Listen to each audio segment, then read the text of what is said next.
निवडणुकीमधली सगळ्यात मोठी विशेषता ही राहिली की शेतकरी, शेतमजूर, आदिवासी यांनी तर भरपूर प्रमाणामध्ये आम्हाला मतदान केलं. विशेषतः महाराष्ट्र सरकारची जी लाडली बहन योजना होती त्या योजनेच्या द्वारे देखील महिलांनी अतिशय उत्स्फूर्तपणे मतदान केलं आणि त्याचा सगळा परिणाम म्हणून आजपर्यंतचे सगळे रेकॉर्ड तोडून अभूतपूर्व सफलता महायुतीला मिळाली.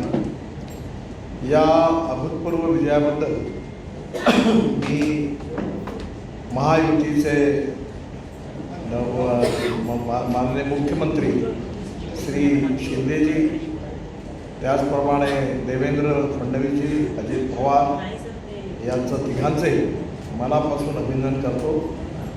भारतीय जनता पार्टीचा स्ट्राईक रेट देखील हा जेवढ्या जागा जळला त्यात अतिशय उत्तम होता. त्याबद्दल विशेष रूपाने देवेंद्रजी आणि चंद्रशेखर बावनकुळे या दोघांनाही पण अभिनंदन करतो, शुभेच्छा देतो. आणि विशेषतः कार्यकर्त्यांनी पण या सर्व स्थितीमध्ये अतिशय मेहनत आणि परिश्रम घेतले.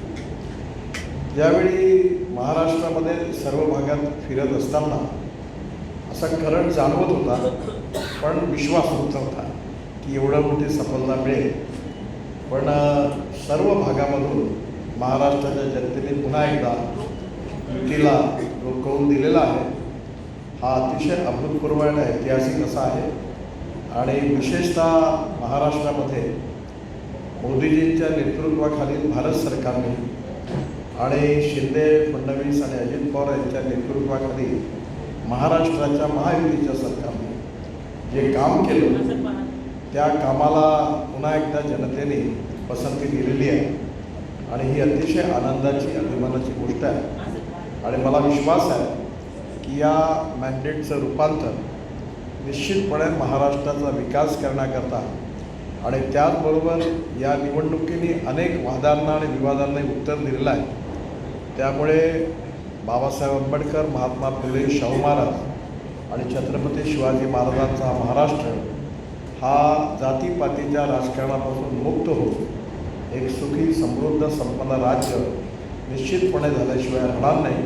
मी पुन्हा एकदा एकनाथ शिंदे, अजित पवार, देवेंद्रजी फडणवीस आणि या सगळ्यांना मनापासून शुभेच्छा देतो. जे आमदार निवडून आलेले आहेत त्या सगळ्यांनाही पण त्यांचं सगळ्यांचं खूप खूप अभिनंदन करतो. आणि नक्कीच या विजयाचा उपयोग महाराष्ट्रातून सुखी, समृद्ध, संपन्न होण्याकरता निश्चितपणे होईल असा विश्वास व्यक्त करतो.